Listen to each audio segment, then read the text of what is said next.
तो आज हम हनुमान चालीसा के कुछ अंशों पर बात कर रहे हैं। ये तो बहुत ही लोकप्रिय भक्ति स्तुति है, लगभग हर घर में पढ़ी जाती है। जी हाँ, बिल्कुल।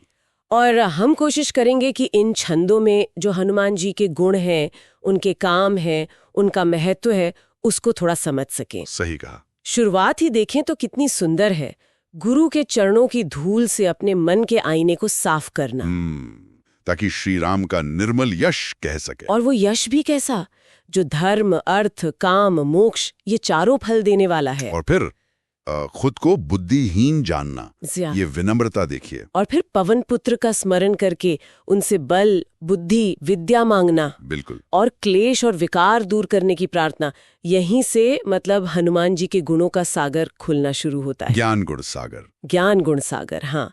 मतलब सिर्फ शक्ति नहीं, ज्ञान भी, गुण भी, और कपीसती हूँ लोक उजागर, तीनों लोकों में उनकी कीर्ति। जी। फिर उनकी पहचान आती है, रामदूत, अतुलित बलधामा, अंजनी पुत्र पवन सुत नामा, और फिर महावीर विक्रम बजरंगी। सुनते ही लगता है कि हाँ, कोई असीम शक्ति। और साथ ही कुमति निवार सुमति के संगी, यानी बुरी बुद्धि हटाते हैं, अच्छी बुद्धि वालों के साथ रहते हैं। ये भी बहुत बड़ा गुण है। हाँ बिल्कुल। फिर उनके स्वरूप का वर्णन है, कंचन बरन बिराज सुबेसा, सुनहरा रंग, सुंदर वेश, कानों में कुंडल, घुंघराले बाल, हाथ में वज्र और ध्वजा, और कंधे पर मूंज का जनेऊ। ये शक्ति और पवित्रता का कैसा मेल है। हाँ। और शंकर सुवन केसरी नंदन, यानी शंकर के अंश या अवतार, और केसरी के पुत्र, सीधा शिवजी से जुड़ाओ, ये उनके देवत्व को दिखाता है। बिल्कुल। तेज प्रताप महाजगबंदन, और फिर आता है विद्यावान गुणी अति चातुर। हाँ। और ये क्यों है?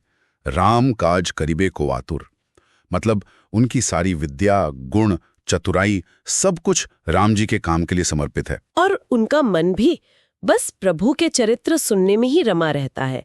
राम लखन सीता मन बसिया। इसी भक्ति भाव से वो सारे काम करते हैं। देखे ना, सीता जी को छोटा सा रूप दिखाया। हाँ। और फिर लंका जलाने के लिए एकदम विकराल रूप। बिल्कुल। और असुरों के संहार के लिए भीम रूप।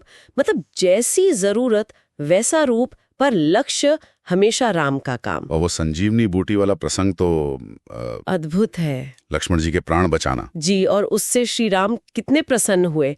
उन्होंने कहा, रघुपति कीन ही बहुत बड़ाई। हाँ। और कहा, तुम मम प्रिय भरत ही सम भाई। हाँ। मतलब भरत के समान प्रिय बता दिया। किसी भक्त के लिए इससे बड़ा क्या होगा। कुछ नहीं। और देखिए, उन्होंने सिर्फ राम जी की सीधी सेवा नहीं की जी। सुग्रीव को राम जी से मिलवाया, उनको राज्य दिलाया। हाँ, वो भी तो राम काज ही संवारा एक तरह से। बिल्कुल। और विभीषण ने भी तो उनका ही मंत्र माना, उनकी सलाह मानी और लंकेश्वर बने। उनकी सलाह में कितना विवेक था। और बचपन में वो सूर्य को फल समझकर निगल जाना, वो भी उनकी शक्ति दिखाता है। हाँ। और प्रभु की अंगूठी मुंह में रखकर समुद्र लांग जाना, ये सब मतलब असाधारण कार्य है। तो ये तो हुए उनके गुण और काम। अब क्यालीसा में जो उनकी भक्ति के लाभ बताए हैं, उन पर थोड़ी बात करें। जी। जैसे कहा है, दुर्गम काज जगत के जेते, सुगम अनुग्रह तुम रहते थे।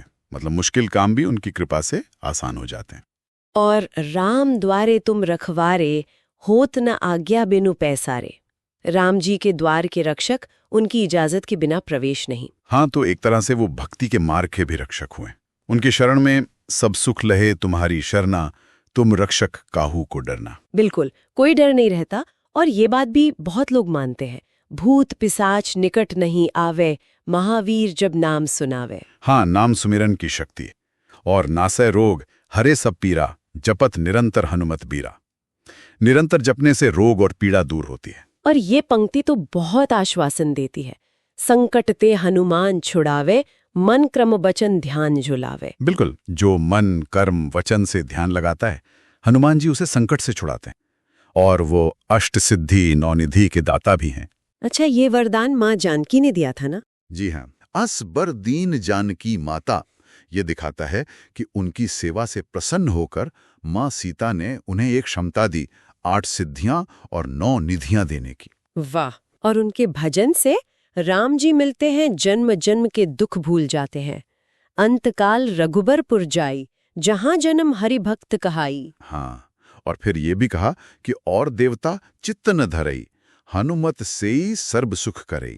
यानी किसी और देवता का ध्यान न भी करो तो हनुमान जी की सेवा से ही सारे सुख मिल जाते हैं। ये उनकी महिमा है। और सिर्फ हम आम लोग नहीं, बड़े बड़े देवता, ऋषि मुनि, सनकादि ब्रह्मा आदि मुनीसा, नारद सारद सहित ऐसा, यम कुबेर दिक्पाल जहाँ ते, कवि कोविद कही सके कहाँ ते। मतलब यम, कुबेर, दिक्पाल, कवि, विद्वान, कोई भी उनका पूरा यश नहीं कह सकता। उनका प्रताप तो चारों युगों में है। चारों युग प्रताप तुम्हारा, है प्रसिद्ध जगत उजियारा। और वो हैं कौन? साधु संत के तुम रखवारे, असुर निकंदन राम दुलारे। साधु संतों के रक्षक, असुरों का नाश करने वाले और राम जी के प्यारे। तो संक्षेप में कहें तो हनुमान चालीसा हनुमान जी को बल, बुद्धि, भक्ति, सेवा, विनम्रता, इन सब का एक अद्भुत संगम दिखाती है। एक रक्षक, एक सहायक। बिल्कुल। और इसका जो मूल संदेश है वो शायद सुमरन और ध्यान की शक्ति है कि सच्चे मन से याद करने से, ध्यान करने से संकट कटते हैं, कृपा मिलती है। हाँ, तुलसीदास जी भी अंत में यही कहते हैं, कीजे नाथ हृदय में डेरा। खुद को हरि का दास बताकर हनुमान जी से हृदय में बसने को कहते हैं जी। इस पर सोचते हैं कई बार कि ये जो भक्ति रचनाएं हैं, इनकी अपील मतलब इतने सालों बाद भी क्यों बनी हुई हैं? शायद ये जो गुण हैं, शक्ति के साथ विनम्रता, निस्वार्थ सेवा, ये आज भी उतने ही प्रासंगिक लगते हैं। शायद इसीलिए। हाँ, हो सकता है। और अंत में वही प्रार्थना जो हम सब करते हैं। पवन तनय संकट हरन मंगल मूर्ति रूप, राम लखन सीता सहित हृदय वसौ सुर भूप। कि हे पवन पुत्र, संकट हरने वाले, मंगल मूर्ति हनुमान जी, आप राम, लक्ष्मण और सीता जी के साथ हमारे हृदय में निवास करें।